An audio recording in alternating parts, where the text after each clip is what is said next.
Hello friends, YouTube channel में आप सभी का स्वागत है। आज हम बात करेंगे intermediate English first lesson, the last lesson. और इसकी ज़रूरत इसलिए पड़ती है कि हमारे बहुत सारे मित्रों के द्वारा, बच्चों के द्वारा बोर्ड एग्ज़ाम में जब वो प्रश्नों का सामना करते हैं तो थोड़ा भयभीत होने लगते हैं अगर बदल करके प्रश्न आ जाता है। तो अब उनको चिंता करने की ज़रूरत नहीं है। इस कहानी का सारांश यानी अगर समरी हम अच्छे से अगर पढ़ लेते हैं, ध्यान से सुन लेते हैं, तो निश्चित रूप से हम सभी प्रकार के प्रश्नों का जवाब आसानी से दे लेते हैं। तो यदि हमारे चैनल पे आप नए हैं तो हमारे चैनल को सब्सक्राइब ज़रूर कीजिएगा, वीडियो को लाइक कीजिएगा और ऐसे ही इम्पॉर्टेंट क्वेश्चन आंसर समरी और विभिन्न प्रकार की जो परीक्षा में आने वाली चीज़ें हैं वो आपको वीडियो के रूप में यूट्यूब चैनल पे उपलब्ध होता रहेगा। तो आइए कहानी को हम प्रारंभ करते हैं। ये है एक फ्रांसीसी लड़के जिसका नाम फ्रांज होता है, उसके द्वारा एक कहानी सुनाई जाती है। वो थोड़ा सा आलसी है लेकिन थोड़ा संवेदनशील भी होता है और खेलना पसंद करता है ज़्यादा। वह फ्रेंच का अध्ययन करना पसंद नहीं करता है, यानी फ्रेंच भाषा का अध्ययन करना पसंद नहीं करता है और अपने शिक्षक यानी उसके शिक्षक का नाम था एम हेमल से वो नफरत भी करता है। तो फ्रांस में अल्सैस और लोरेन के अपने ज़िले पर हावी होने के बाद बर्लिन ने आदेश दिया कि फ्रांसीसी भाषा के बजाय जर्मन भाषा वहाँ के स्कूलों में पढ़ाई जाए, यानी वहाँ पर भाषाओं को चेंज करने के लिए आदेश दे दिया जाता है। और यह उनके फ्रांसीसी शिक्षक एम हेमल का आखिरी दिन है, जो 40 साल से वहाँ कार्यरत थे और वो दुख विषाद और देशभक्ति से भरे होते हैं। उनकी मेहनत के सम्मान के रूप में गांव के लोग उनके अंतिम पाठ में शामिल होते हैं। ये स्वाभाविक सी बात होती है कि जब कोई अध्यापक या कोई व्यक्ति हमारे समीप में होता है और जो है कुछ दिन के बाद जब उसका जो है ये होता है कि अब ये हमारे बीच में नहीं रहने वाला है, तो उसके सम्मान में या उसकी याद में बहुत सारे लोग एकत्रित हो जाते हैं। तो वहाँ पर जो है जो ये हेमल थे, उनके जो है वो अंतिम चैप्टर के रूप में अपना जो है वाक्यांश व्यक्त करने जा रहे थे और अंतिम पाठ के उस विदाई समारोह एक कह लीजिए विशेष रूप से, उसमें बहुत सारे लोग यानी बच्चे भी थे और गांव के अन्य लोग भी शामिल हो जाते हैं। अब वो उस अंतिम पाठ में जब शामिल होते हैं तो वो बहुत दुखी हो जाते हैं, क्योंकि उन्होंने बचपन में अपनी मातृभाषा फ्रेंच नहीं सीखी थी। अगर फ्रेंच भाषा उनको आती होती तो वो अच्छे से समझते। तो फ्रांज जो एक लड़का है, यह जानकर हैरान है कि उसका अंतिम पाठ है, क्योंकि वह फ्रेंच नहीं जानता है। अब अचानक वह इसे सीखने में दिलचस्पी लेता है और उस दिन दिखाई गई हर बात को समझता है। अब वह शिक्षक यम हेमेल के लिए एक त्वरित पसंद विकसित करता है और उनकी ईमानदारी और कड़ी मेहनत के लिए उनका सम्मान करता है। तो वह उससे विदा होने पर दुखी महसूस करता है और प्रतिभागियों के पाठ का पाठ नहीं कर पाने के कारण शर्मिंदा होता है। यानी उसको एक जो है चैप्टर दिया जाता है पढ़ने के लिए, उसको ऐसा नहीं कर पाता है तो थोड़ा शर्मिंदगी भी उसको महसूस होती है। तो एम हेमल उन्हें बताता है कि वे सभी गलती से सीखने के लिए उत्सुक नहीं हैं, इसे अगले दिन के लिए बंद कर दें। वह उन्हें ईमानदारी से न पढ़ाने के लिए खुद को दोषी मानता है।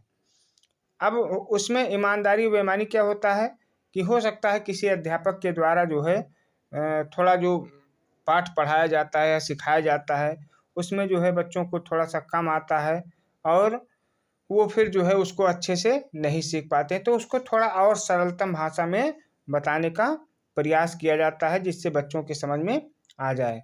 तो इस चैप्टर का भी यही उद्देश्य है, समरी का भी यही उद्देश्य है कि और मेरा भी उद्देश्य है कि इसको अगर आप अच्छे से जो है देख लेते हैं, समझ लेते हैं और वीडियो को बिना स्किप किए अगर पूरी बात को हमारी सुन लेते हैं, तो निश्चित रूप से इस पाठ में कैसा भी प्रश्न आपसे घुमा करके पूछ लिया जाएगा तो आप निश्चित रूप से उसके जवाब दे लेंगे। अब उसमें थोड़ा हम उदल-बदल करके अगर प्रश्न दे दिए जाते हैं तो जो है बहुत सारे बच्चों के द्वारा गलती की जाती है कि हमें तो ये याद ही नहीं है, हम कैसे लिखेंगे, क्या करेंगे? तो उनको ये चिंता करने की ज़रूरत नहीं है, वो केवल समरी को अच्छे से समझ लें, पढ़ लें और फिर उस सभी प्रश्नों का जवाब वो आसानी से दे लेंगे। तो आगे बढ़ते हैं, उनकी देशभक्ति फ्रेंच भाषा के लिए उनकी प्रशंसा में परिलक्षित होती है, क्योंकि यह दुनिया में सबसे सुंदर और सबसे तार्किक भाषा है। उन्होंने बताया कि फ्रेंच भाषा जो है, वो दुनिया में सबसे सुंदर और सबसे तार्किक भाषा है। सभी देशों की भाषाएँ जो है, वो बहुत ही सुंदर होती हैं, बहुत ही तार्किक होती हैं और सभी लोग अपनी-अपनी भाषाओं का उल्लेख करते हैं, अपनी भाषाओं की प्रशंसा करते हैं। तो इसमें भी लेखक ने और उस अध्यापक ने जो है अपनी भाषा की प्रशंसा में बताया कि फ्रेंच भाषा के लिए उनकी प्रशंसा में परिलक्षित जो भी कुछ है, वो दर्शाता है कि यह दुनिया में सबसे सुंदर और सबसे तार्किक भाषा है।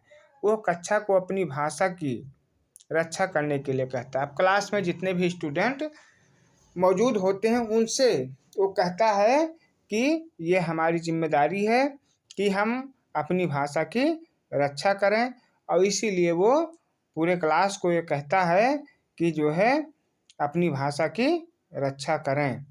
क्योंकि किसी की भाषा के करीब होना गुलामी की जेल से भागने की कुंजी है। अब जैसे बहुत सारे फ्रेंड्स हैं हमारे या अपने देश में ही विभिन्न प्रकार की भाषाएँ बोली जाती हैं। तो आप जिस जिस भाषा का ज़्यादा प्रयोग करते हैं और ज़्यादा जो है उसके करीब में हो जाते हैं, तो जो है उससे फिर हम जल्दी निकल नहीं पाते हैं। तो वही कहता है कि किसी की भाषा के करीब होना, गुलामी की जेल से भागने की कुंजी है और यह उन्हें जर्मनी से मुक्त होने में मदद करेगा, क्योंकि इसके पहले जो है वो जर्मनी भाषा ही पढ़ते थे और फिर आदेश होता है कि अब उस भाषा को बदल करके अपने जो है दूसरी भाषा को पढ़ाया जाए। तो इसीलिए वो बताता है कि जो है अब सभी की जो है अपने भाषा की रक्षा करना हमारा कर्तव्य होगा और जो है अगर वो जो है इस जर्मनी से अगर सीखते हैं तो ये क्या होता है कि उससे आने वाले समय में या जो बीत चुका है उसमें तो हम परिवर्तन नहीं कर सकते हैं, लेकिन आने वाले समय में उसमें हमें जो है मुक्त होने में हमारी मदद करेगा। अब वे अपनी मातृभाषा सीखने के महत्व को महसूस करते हैं, क्योंकि मातृभाषा जो होती है वो सभी की बड़ी प्यारी भाषा होती है, जहाँ पर व्यक्ति का जन्म होता है और पालन-पोषण होता है। वहाँ की भाषा को समझना और उसको सीखना और उसकी रक्षा करना व्यक्ति का प्रथम कर्तव्य होता है। तो अपनी मातृभाषा सीखने के महत्व को महसूस करते हैं और उनकी अशिक्षा के कारण उन्हें जर्मनी ने हराया है।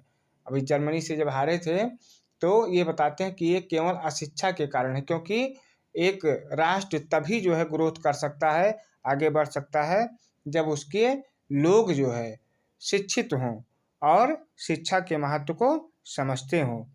तो फ्रांस को लगता है कि एक व्यक्ति की भाषा को किसी व्यक्ति से दूर करना संभव नहीं है। यानी अगर उसकी मातृभाषा उसको अच्छी से आती है, तो उससे दूर करना संभव नहीं है। और यही इस चैप्टर की जो है समरी थी और मुझे उम्मीद है कि आप जो है अच्छे से इसे समझ गए होंगे और अब इसमें किसी भी प्रकार की आपको समस्या नहीं होगी। आप परीक्षा में जो है किसी भी प्रकार का प्रश्न आ जाएगा, तो उसका आसानी से आंसर दे करके और उसमें अच्छा मार्क्स प्राप्त करेंगे। तो एक बार मैं पुनः आप लोगों को ये बताना चाहता हूँ कि इसके पहले भी बहुत सारी वीडियो जो है पड़ी हैं। हिंदी भी हमारा जो है चल रहा है, उसमें विभिन्न प्रकार के लगभग 10 वर्षों के पूछे गए प्रश्नों के संग्रह जो है अवेलेबल है। तो आप लोग अगर वीडियो को नहीं देखे हैं, तो डिस्क्रिप्शन में उसकी लिंक दी जा रही है।